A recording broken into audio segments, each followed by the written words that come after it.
wassalatu wassalamu ala asyrofil anbiya'i wal mursalin wa ala alihi wa sahbihi ajma'in. Semua calon pengantin yang insyaallah bahagia, amin Allahumma amin. Langsung saja karena waktu mepet. Ada banyak kekeliruan niat nikah. Niat nikah ini yang benar adalah ibadah, bukan cari bahagia. Karena akibat salah niat itulah nanti setelah menikah jadi tidak bahagia. Kalau niat nikah itu bahagia, tak akan ketemu. Tapi kalau niat nikah itu ibadah, insya Allah akan bahagia. Mengapa?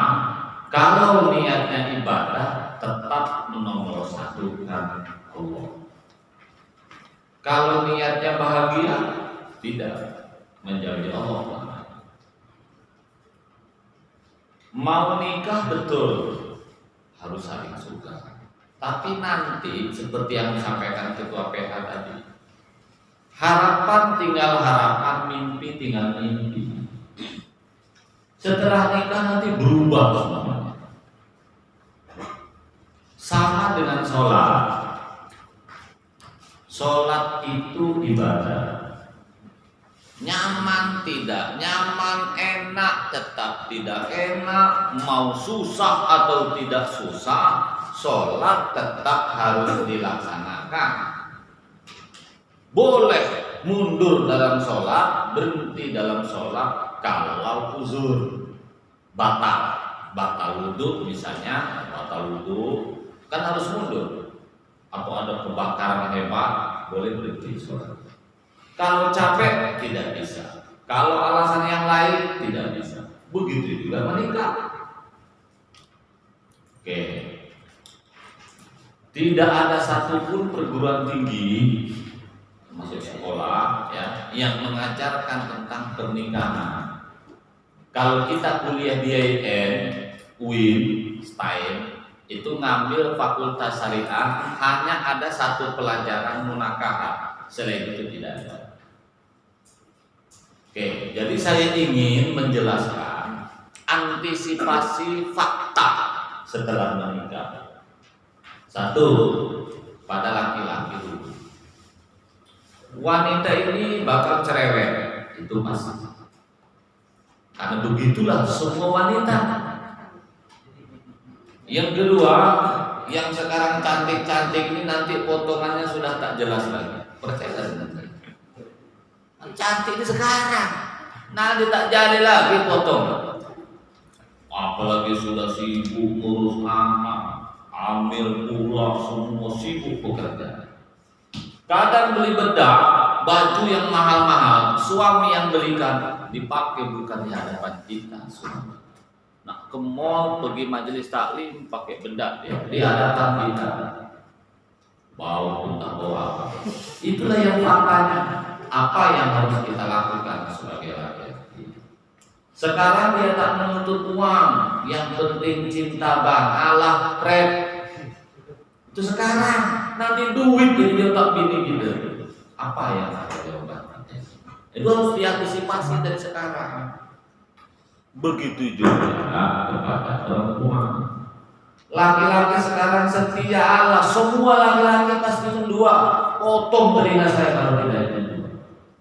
Hanya masalahnya mendua itu apakah hanya sekedar dalam bayangan atau ingin menjadi kenyataan, tergantung peluang. Duit atau tidak?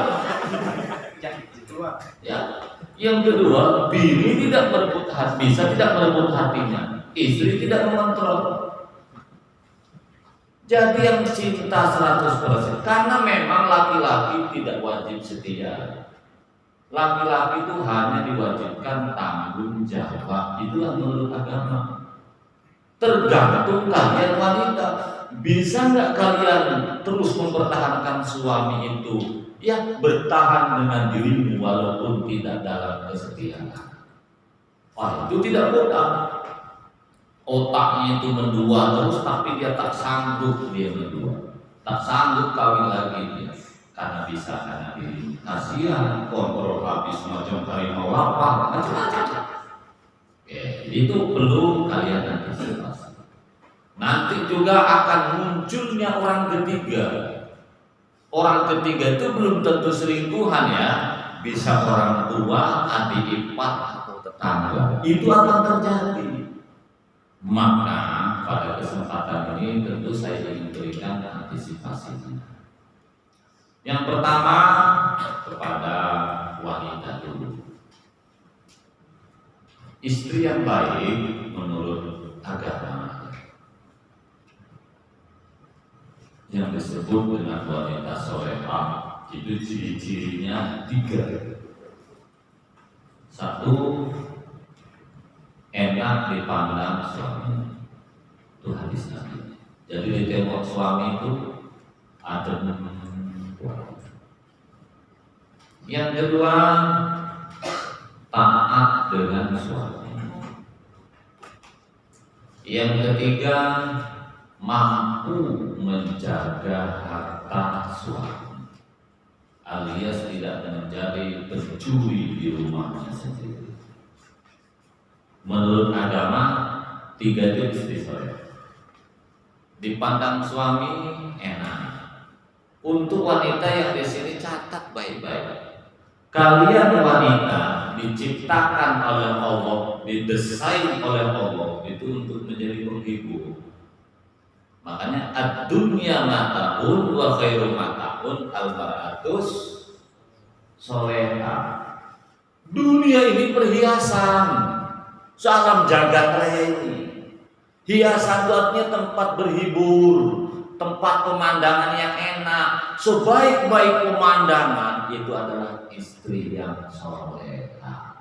Jadi ketika istri sudah tidak bisa menghibur suami, jangan harap suami setia. Karena memang wanita didesain untuk itu. Jangan salahkan suami pergi ke tempat hiburan dunia malam. Jangan salahkan suami lihat yang cantik-cantik. Jangan salahkan suami lihat yang enak-enak. Karena memang bini tak enak lagi dipandang. Karena memang itulah agama mengajarkan. Jadi wanita yang baik adalah enak dipandang suami. Supaya enak dipandang suami, ada 2 caranya. Yang satu, perbaiki penampilan.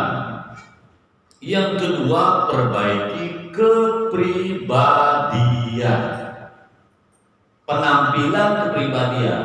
Terlalu banyak istri yang cantik tapi mulutnya tajam, maka suami akan selingkuh dengan wanita. Cantik pun tidak, emak-emak dia mau juga suami kita itu. Padahal istrinya baru 24 tahun selingkuh pula dengan nenek yang sudah 40 tahun. Ada banyak.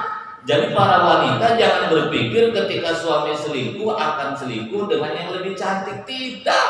Kadang-kadang selingkuh dengan wanita yang lebih tak jelas lagi dari bini potongannya. Kenapa? Wanita di sana mungkin lebih lembut, lebih nyaman, ngomongnya masuk. Ini ngomong dengan bini, suami ngomong 1 dijawab 10. Suami ngomong 10 dijawab 100. Pening kepada dia, ya sudahlah cari wanita. Oke, wanita, paham ya? Paham ya? Ini saya hanya akan memberikan informasi. Sekarang belum terjadi, sekarang nanti yang saya maksudkan nanti, bukan sekarang ini.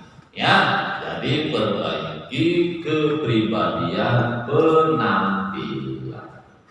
Oke, tentang penampilan. 1, berpakaianlah sesuai yang diinginkan suami. Apa? Suami ini sukanya apa? Yang melihat dirimu ini kan suami, bukan mantanmu. Yang melihat diri ini emak-emak yang bukan orang-orang yang ada di pasar itu, suamimu. Ya, ini penampilan. Yang kedua, supaya dirimu tetap cantik, ya, selainnya baju apa yang dimiliki suami pakai. Yang kedua, ya,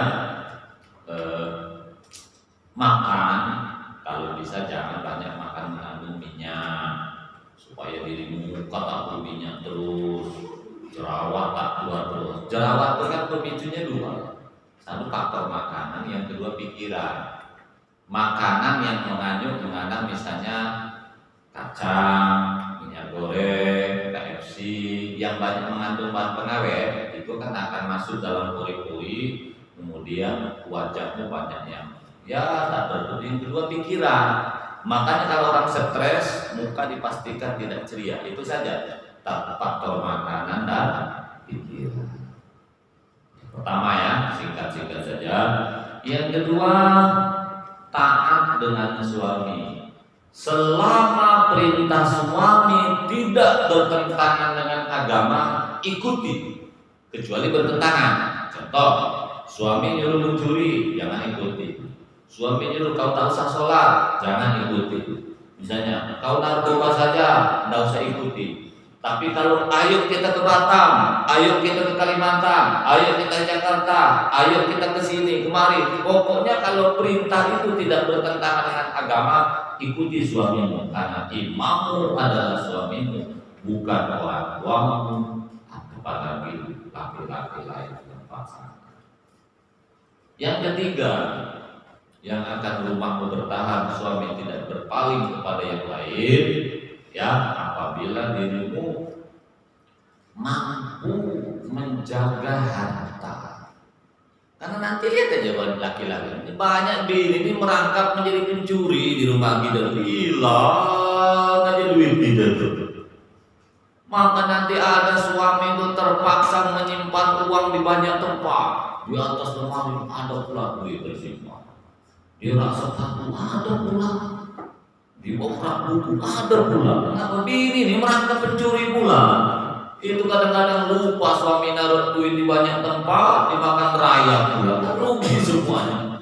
Ya, akibat istri merangkap menjadi pencuri. Banyak itu. Ya, sekarang aja macam betul aja bini kita nih baik. Nah, lihat aja nanti. Tapi mudah-mudahan bukan yang di sini ya. Saya hanya ngasih tahu aja tuh ya, nanti ada. Ya, gini, untuk perempuan ya, boleh mencuri uang suami dalam batas kewajiban. Contoh gini, bayar listrik, bayar air, bayar sekolah, makan, minum, itu kewajiban suami.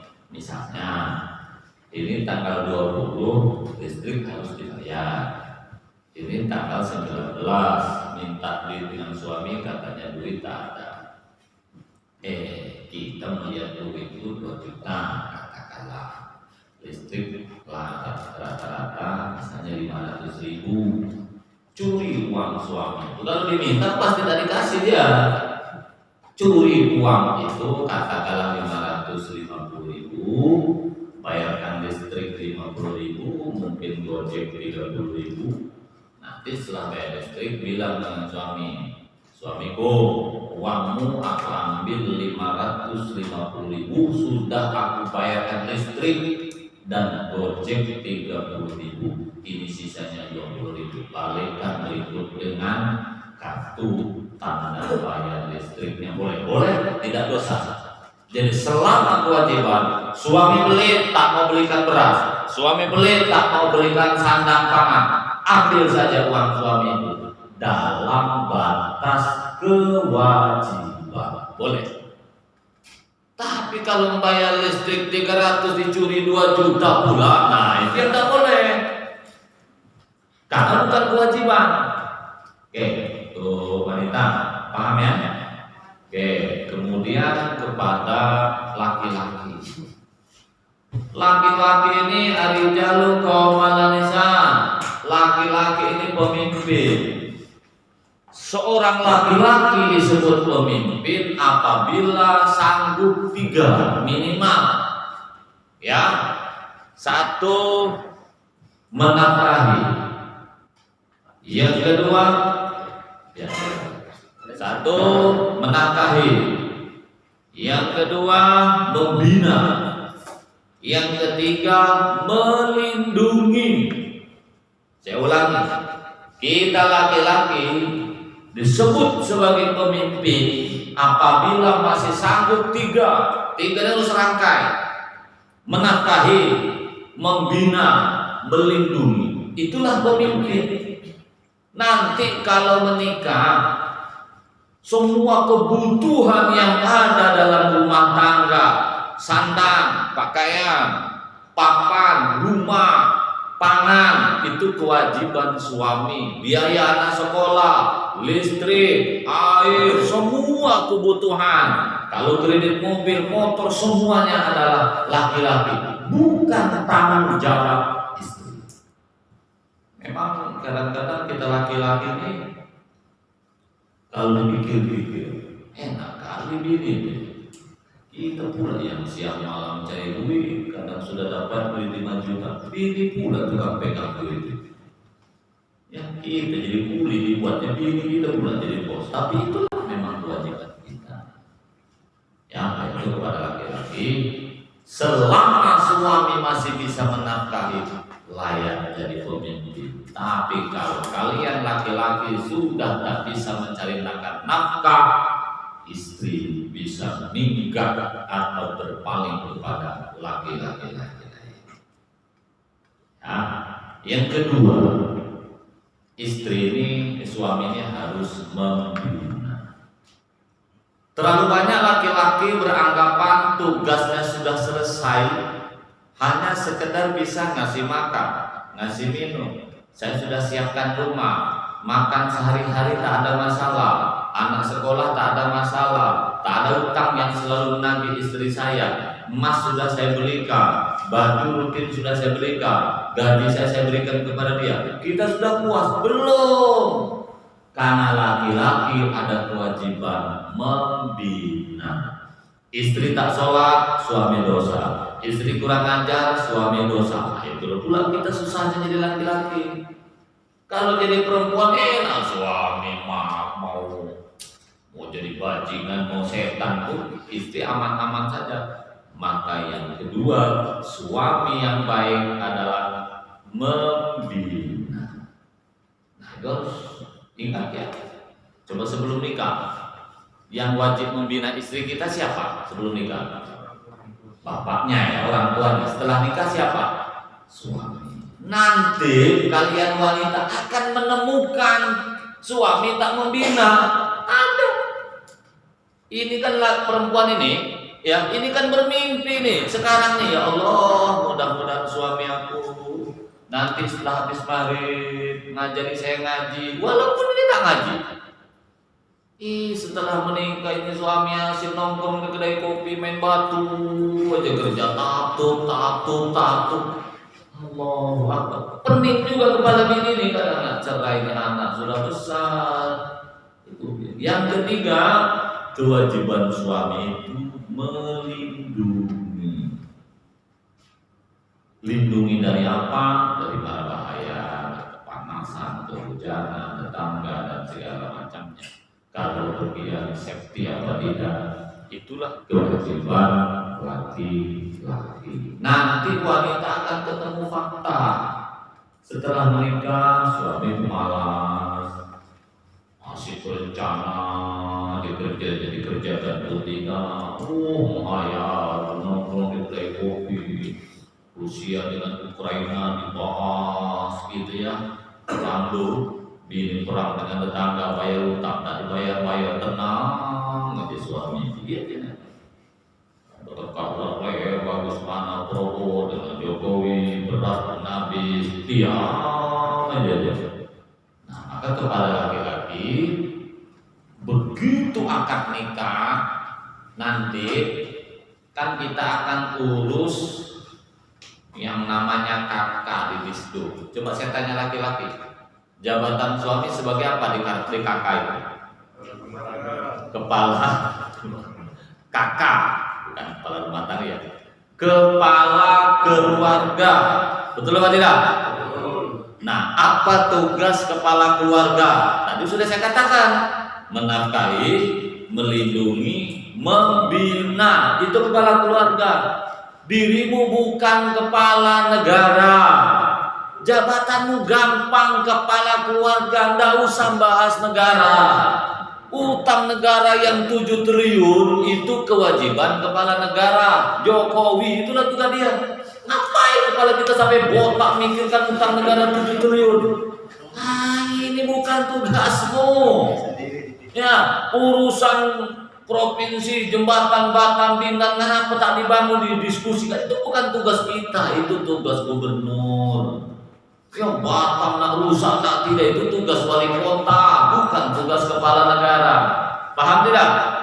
Kepala keluarga itu tak susah. Yang penting yang dibahas itu ya sandang, pangan, papan, menafkahi, melindungi, dan membimbing. Istri kita kan tak butuh juga kalian jadi pengamat. Ya. Memang kadang-kadang gitu ya, kasihan juga ya ibu-ibu di rumah. Mungkin kalian juga merasakan berangkat dari rumah. Mudah-mudahan bukan yang ada di sini ya. Berangkat dari rumah, baju disetrikakan bagus, sepatu disemir, sampai di luar bukannya kerja nyari duit, nongkrong di kedai kopi, macam betul, duit di dompet tinggal 15.000, cerita pula bisnis miliar. Kalau saya punya duit 1 miliar, saya menjadi kontraktor, sudah. Kalau duit 50.000 lebih bagus ngojek di konkret. Saya lihat di Batam, karena saya setiap hari bergaul dengan ibu wagub ya, dengan Pak Budi. Saya kadang sedih melihat orang memang yang penjilat. Apa sih untungnya? Pak Rudi di sana, duduk pula di situ. Pak Rudi di situ, nongkrong pula di situ. Dapat apa dia? Paling-paling ngopi gratis, makan gratis kan. Balik diminta beras pun tak ada duit. Sudahlah yang konkret-konkret saja. Baik dengan wali kota bagus, baik dengan gubernur bagus, baik dengan pejabat bagus. Tapi jangan tiap hari pula dengan dia. Kita dapat apa sebenarnya? Jangan. Kita fokus di kita masing-masing. Karena istri yang ada di kepala dia itu duit saja. Karena begini ya, ini untuk laki-laki.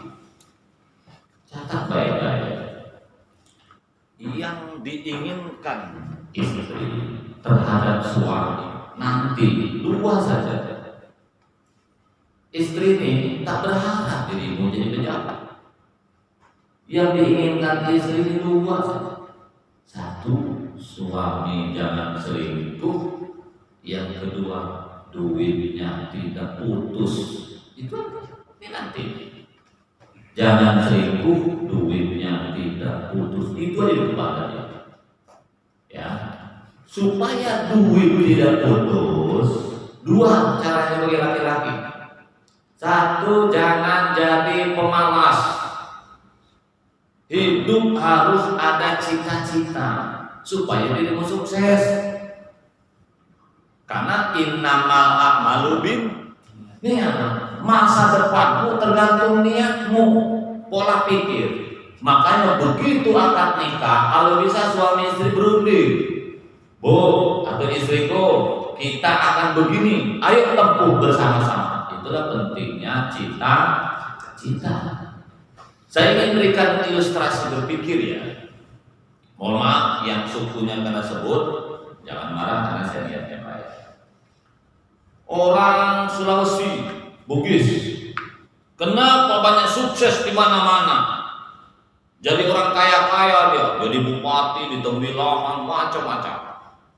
Di Bugis, di Kalimantan, di mana-mana, di Papua. Karena orang Sulawesi kalau ditanya jelas cita-citanya. Kalau kalian tanya, kemana Deng? Apa dia jawab? Cari angin. Angin ini peluang. Yang disebut nenek kita pelaut ini kan orang Bugis dengan orang Flores. Di Kalimantan, ya, di Malaysia, ada yang nyangkut di Batu Besar. Itulah Pak Madalan jadi wali kota. Di Natuna, Pak Teng Kusnadi, semua banyak orang Bugis. Angin yang peluang.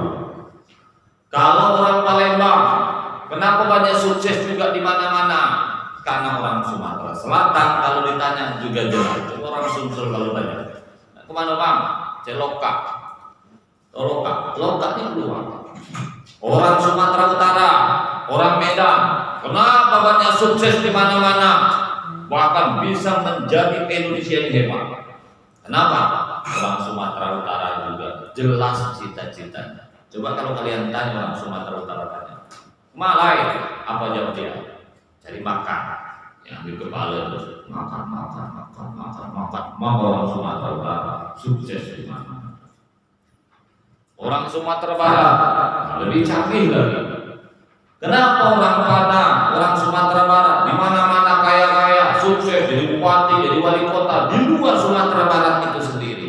Kalau kalian pergi ke Tanah Abang Jakarta itu, mulai rokok tinggi sampai ke kaki 5, orang awak aja semuanya. Kenapa? Orang Sumatera Barat juga jelas cita-cita. Kalau ditanya, Kamada, langsung di otak jawab, cari piti, duit. Silakan tentukan cita-cita. Nah, yang tidak boleh itu kalian kalau ditanya, mana wajib, tak ada. Yang tak ada, berarti dihantu suatu saat ini. Jadi pastikan punya cita-cita. Ingat. Itu satu ya, jangan tomal laki-laki. Yang kedua, jangan semua uang diberikan kepada istri supaya duitmu tak putus. Kalau uang semua diberikan kepada istri, lewat semua itu percaya dengan saya. Contoh, kalian butuhnya 4 juta, ini istri ini kebutuhan rumah tangga 4 juta. Kalian kasih pula 7 juta, yang itu pun habis semua. Maka caranya dalam rumah tangga ya, karena sehari-hari menghadapi konflik rumah tangga, perlu keuangan itu dibagi 2.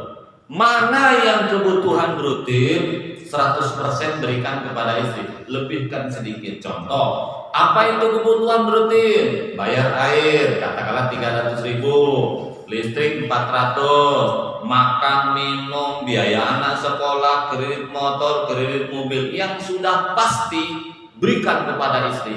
Katakanlah totalnya 3 juta. Lalu sekarang makan minum ngitungnya bagaimana?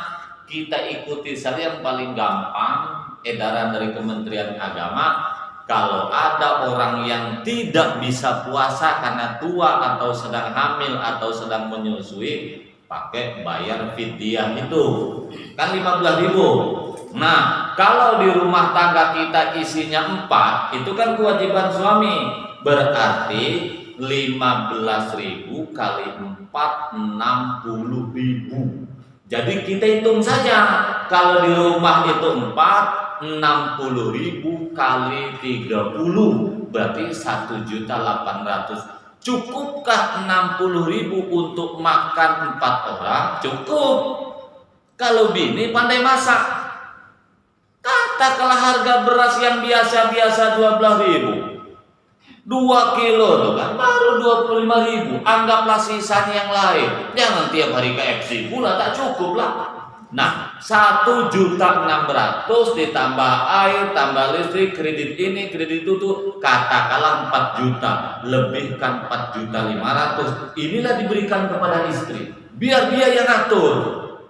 Nah, kalau kita gaji 7 juta misalnya, yang 3.500.000 kitalah yang kendalikan. Laki-laki. Untuk apa yang 3.500.000? Bukan balik ke mantan, bukan. Rumah bocor, kita yang duit kita. Pecah ban, kita. Istri sakit, nak pagar rumah, nak keramik rumah, nak nambah rumah, nak kredit haji, berangkat haji, ya nyumbang masjid segala macam, kita dari duit 3.500.000 itu. Sebab kalau uang semua diberikan kepada istri, percayalah habis semuanya.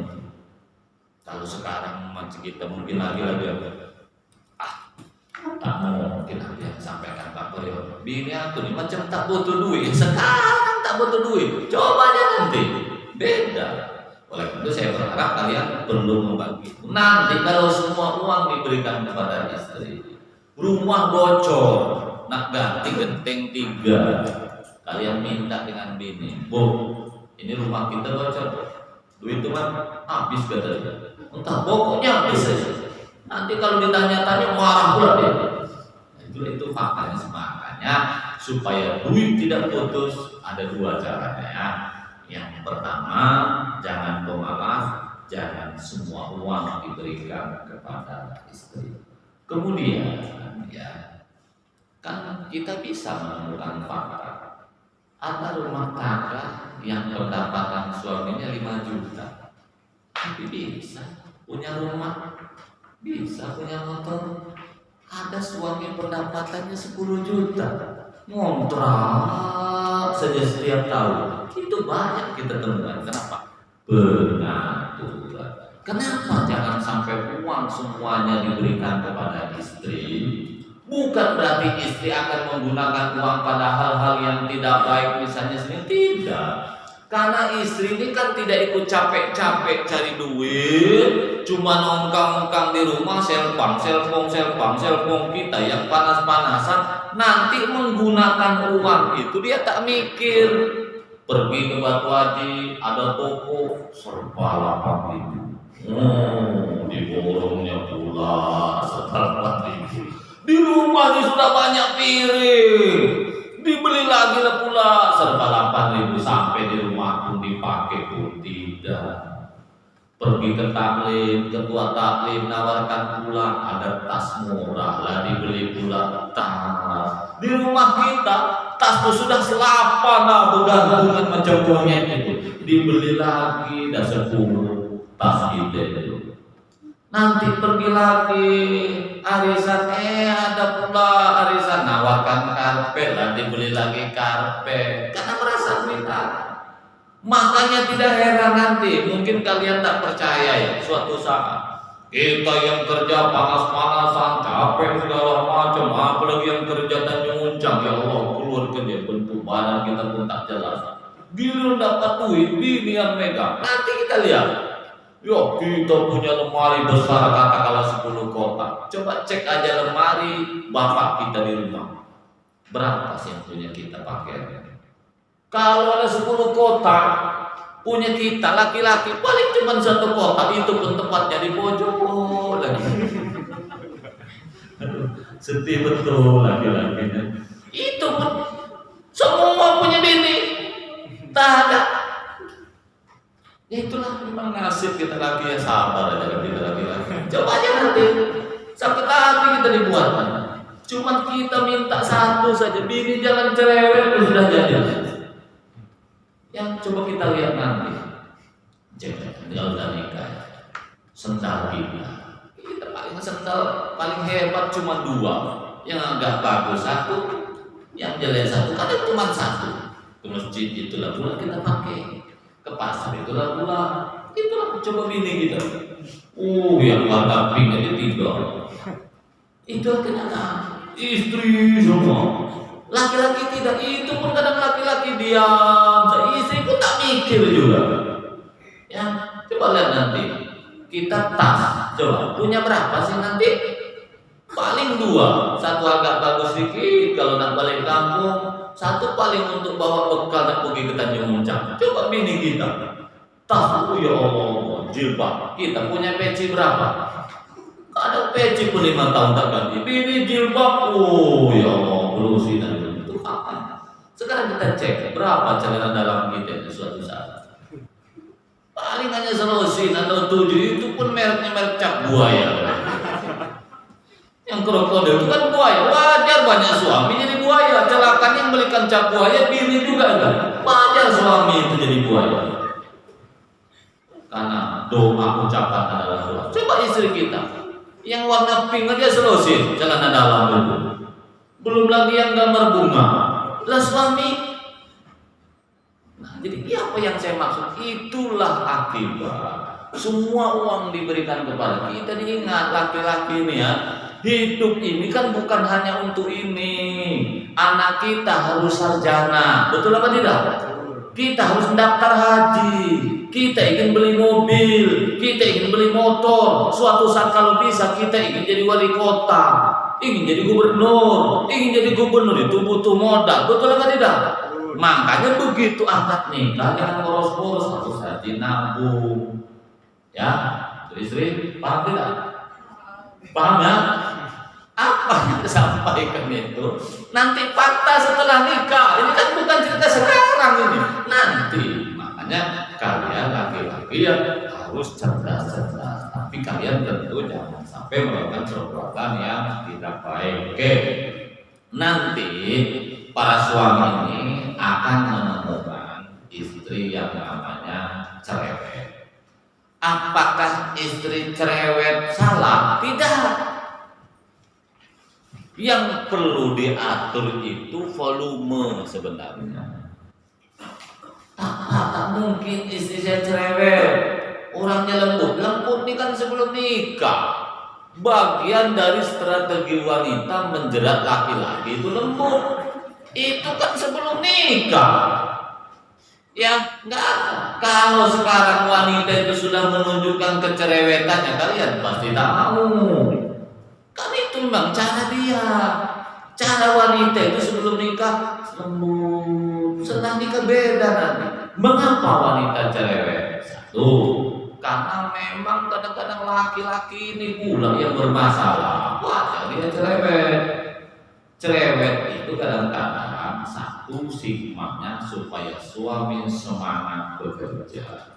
Ini cerewet itu kadang suami masih pemalas juga, apalagi tak cerewet sama sekali.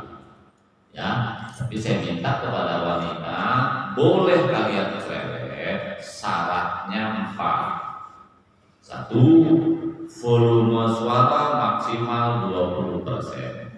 Jangan terlalu kuat. Yang penting suami mendengar, itu saja. Misinya itu suami mendengar. Jangan sampai kedengaran tetangga, jangan sampai kedengaran orang lain. Makanya cerewet tidak boleh di hadapan publik. Misalnya kita marah dengan suami, saat suami lagi nongkrong di kedai kopi, tarik kopinya marah, nggak boleh. Termasuk di hadapan anak kita. Pokoknya tidak untuk publik, tujuannya untuk suami. Jadi volume suara. Yang kedua, yang dicerewetkan jangan berulang-ulang. Kalau istri misalnya butuh bayar listrik, ya sudah, Pak, besok listrik nanti putus, sudah clear, itu saja. Ini masalahnya listrik nyebut pulang nenekmu tak betul, kau ini kemana-mana, melebar kemana-mana. Itulah yang membuat pusing suami. Terus yang diomongkan harus jelas apa tujuannya. Maka kalau bisa sebelum cerewet dikonsep dulu. Direncanakan dulu apa yang mau disampaikan. Yang satu, jangan terlalu kuat suaranya. Yang kedua, jangan berulang-ulang. Yang ketiga, ya, jangan menyebut nama suku, nama keluarga atau nama siapapun. Dasar kau Padang Bengkok, dasar kau Jawa busuk, nah, itu nggak boleh. Jadi gerbong itu tidak usah disebut. Apa yang dimaksud sampaikan saja. Tidak usah, kan banyak orang cerewet itu semuanya disebut. Yang keempat, tak perlu menyebut kelakuan masa lalu. Memang untuk laki-laki pahami ya, wanita ini daya ingatnya sangat kuat. Ya, kalau misalnya paling kalau laki-laki ya, kalau ibarat buat buku, cukup ibaratnya buat skripsi saja 30 halaman. Kalau wanita ini kadang ya Allah, walaupun tebalnya 1000 halaman belum cukup dia untuk melupakan masa lalunya. Jadi wanita ini kadang-kadang, makanya laki-laki sekali membuat dosa diingat-ingat terus. Padahal sudah ganti 7 kali RT, 7 kali RW, masih diingat saja terus. Itulah wanita. Maka wanita boleh cerewet, tetapi tidak usah menyebut masa lalu. Jadi wanita yang baik harus mampu mengendalikan itu semua. Nanti saya buka tanya jawab ya. Suami istri yang baik adalah suami yang saling memahami. Oke, sebelum saya lanjut, yang mau bertanya silakan. Saya lanjutkan. Saya ingin ajukan pertanyaan, nanti setelah menikah akan bertemu masalah atau tidak?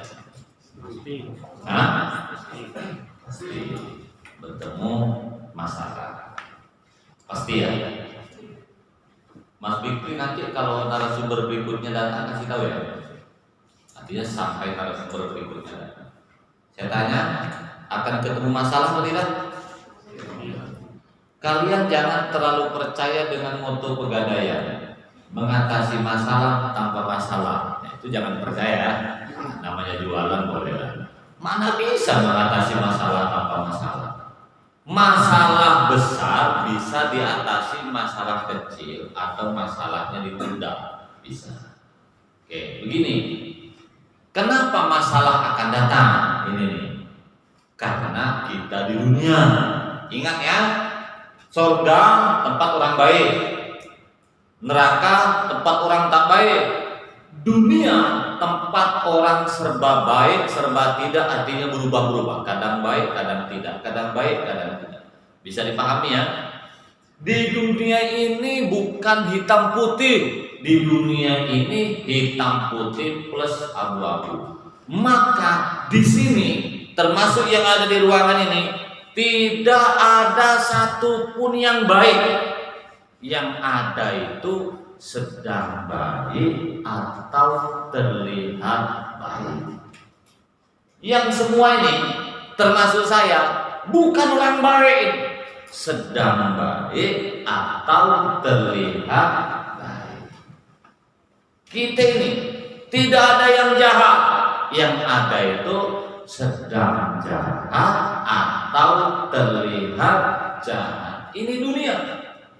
Makanya suatu saat perempuan melihat, menemukan fakta suamimu selingkuh, jangan pernah mengatakan suami selingkuh. Yang betul itu sedang selingkuh atau terlihat selingkuh. Paham maksudnya?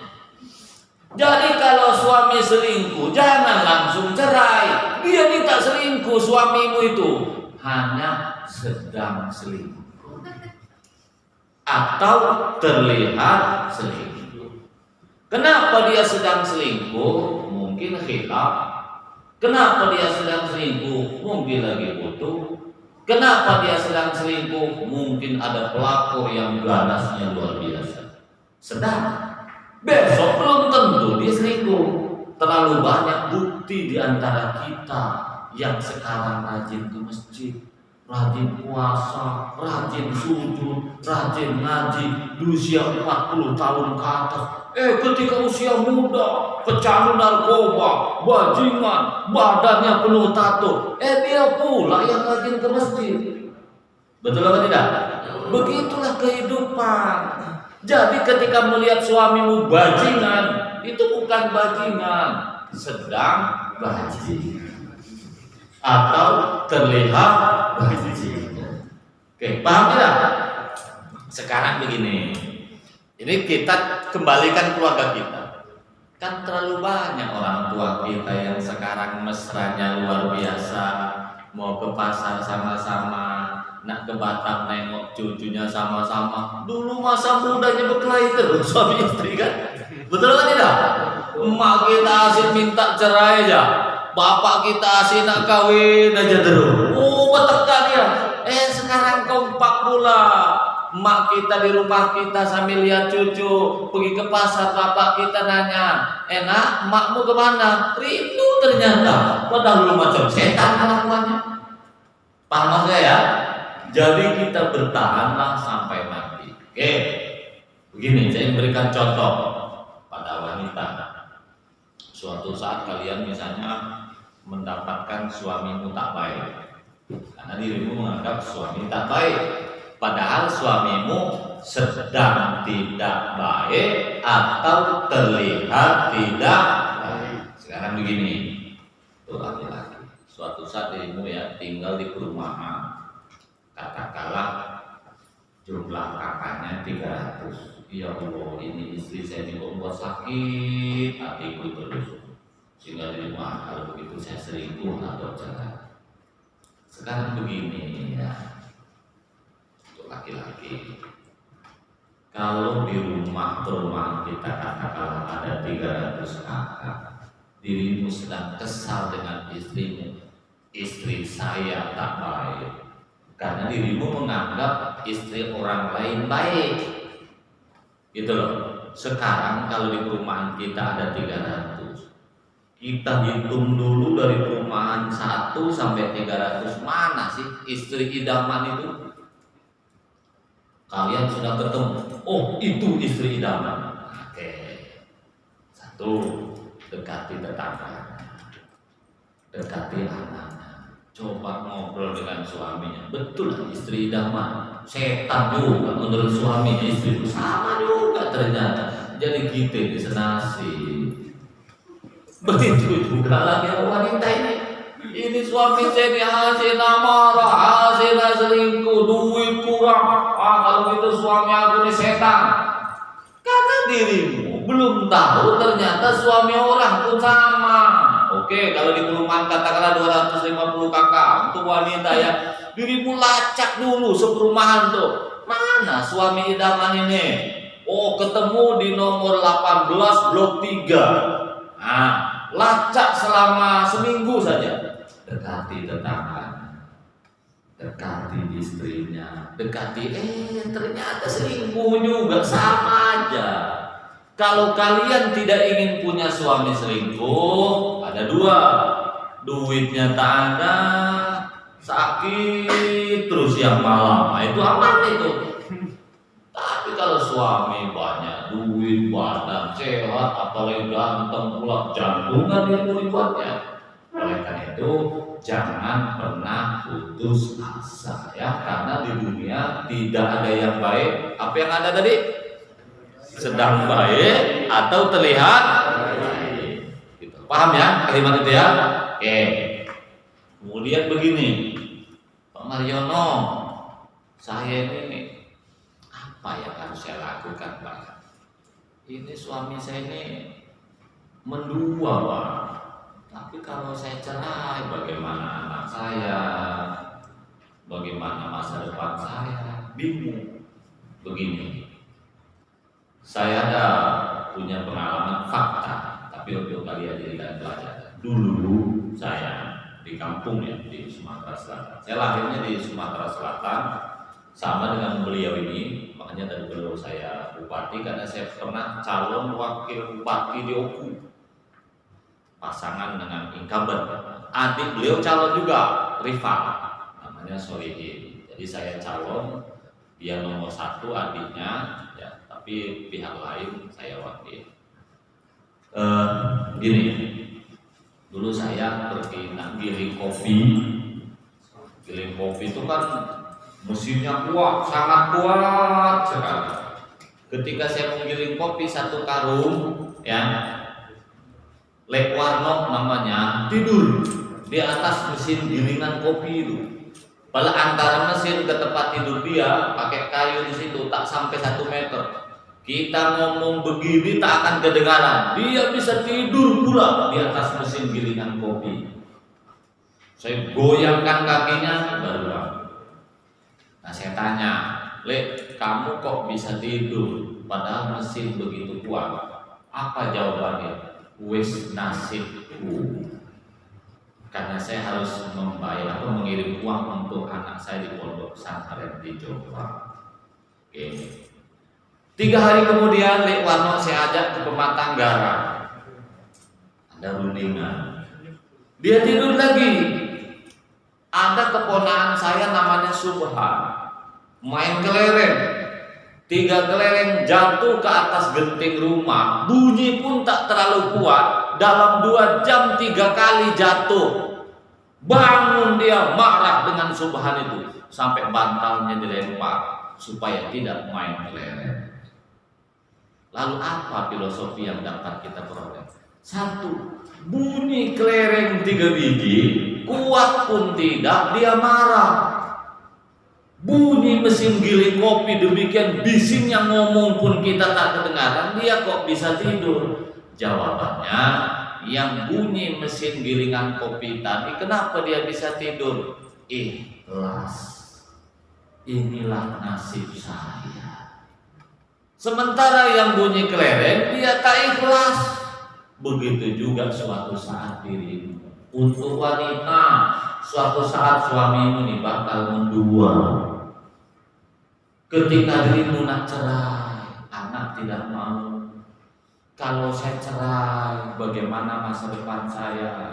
Kalau saya cerai, ibu saya jantungan, nanti malah cepat mati. Jangan pula kau jadi pikiran suami bajingan itu. Biasa aja makan tenang, tidur punyanya jangan sampai tak bisa tidur. Kenapa? Ibarat tadi gilingan kopi yang sedemikian. Ikhlas saja. Toh dosa-dosa suami. Betul atau tidak? Begitu cara kita berpikir. Begitu juga suami. Kalau bini asing merepe, mama tiap hari.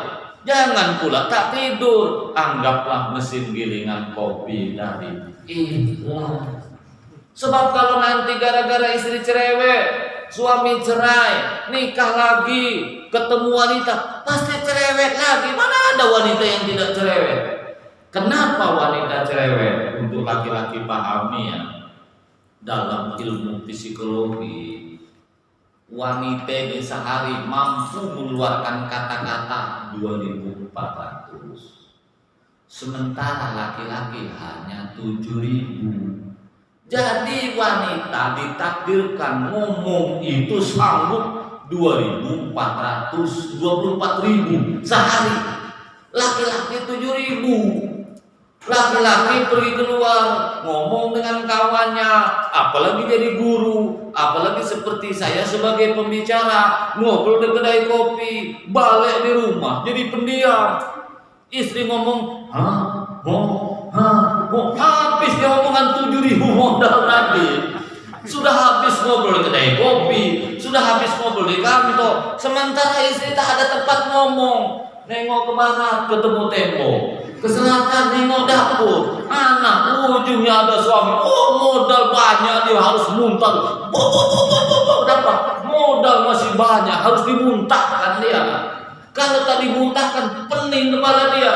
Makanya kalau ada bini cerewet, suaminya harus paham juga. Dengarkanlah, tahan-tahan sambil tutup kuping sebelah, biar dia muntah. Jangan nggak didengarkan. Kalau isi cerewet tidak didengarkan, langsung minggat, nanti muntah di sembarang tempat. Muntahnya di mana? Di media sosial. Lebih pening lagi kita, muntahnya di mana? Dengan tetangga, muntahnya kepada mantannya. Itu yang terjadi. Makanya kalau bini cerewet, dengarkan baik-baik. Tapi kalau sudah dapat poinnya, cepat stop. Sudah bu. Jangan kebanyakan. Nanti lihat stres juga. Paham ya? Nah, jadi laki-laki kalau isi cerewet, tolong dengarkan. Kenapa? Kalau tidak didengarkan, dia muntah di mana-mana. Lebih berbahaya lagi. Di media sosial, di media sosial banyak sekarang. Sebab kalau sudah muntah di media sosial, masalah akan datang di mana-mana. Yang terakhir, yang nanti setelah menikah, pastikan suami istri ini jangan terlalu dekat dengan keluarga, dengan orang tua. Jangan. Ya saran saya harus beda tetangga. Itu kata kuncinya. Ya. Dengan orang tua boleh, dengan saudara boleh, tapi jangan terlalu dekat. Harus tetangga itu beda. Sebab ada istilah dengan keluarga ini, kalau jauh bau kembang, kalau dekat bau tahi. Betul ya? Betul ya? Betul ya? Jangan termasuk kumpul dengan mertua ya menurut saya kalau sebulan boleh. Ya, jangan kumpul mertua. Tapi kalau orang tua sudah darurat, saya ulangi ya. Yang saya maksud tidak boleh kumpul orang tua itu kalau kita yang butuh, itu nggak boleh lama-lama. Tapi kalau orang tua yang butuh, kita tidak boleh menolak. Betul atau tidak? Karena kita wajib berbakti. Orang tua itu yang melahirkan kita, orang tua pasangan kita.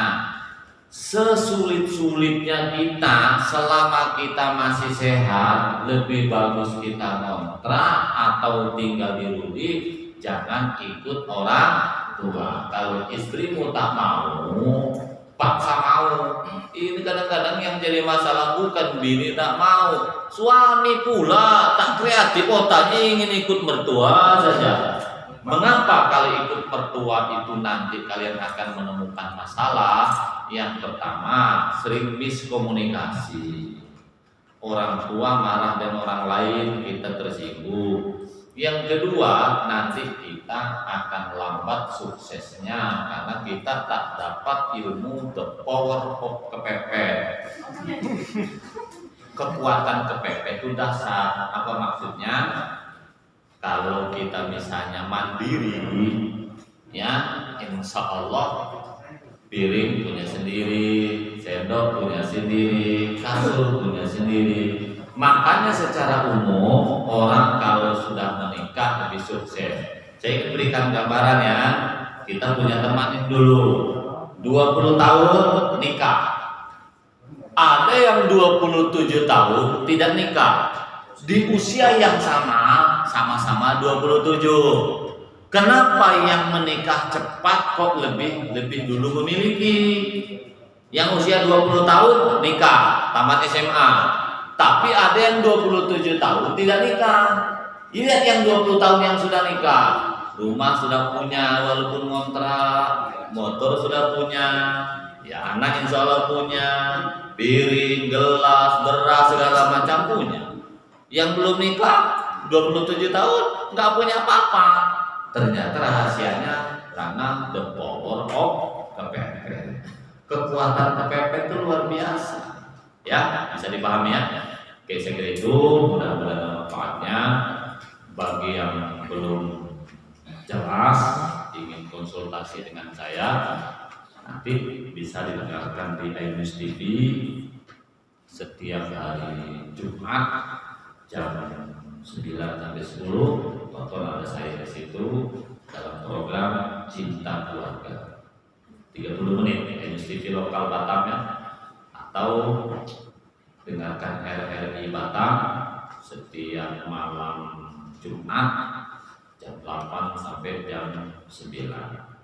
Atau bergabung di Facebook saya Rumah Samara Indonesia, atau ikuti YouTube saya Mariono Konsultan Keluarga. Sekali itu mudah-mudahan ada manfaatnya, dan semua yang ada di sini saya ingin ingatkan, menikah bukan untuk bahagia, tapi untuk apa tadi? Sekali itu, Assalamualaikum warahmatullahi wabarakatuh.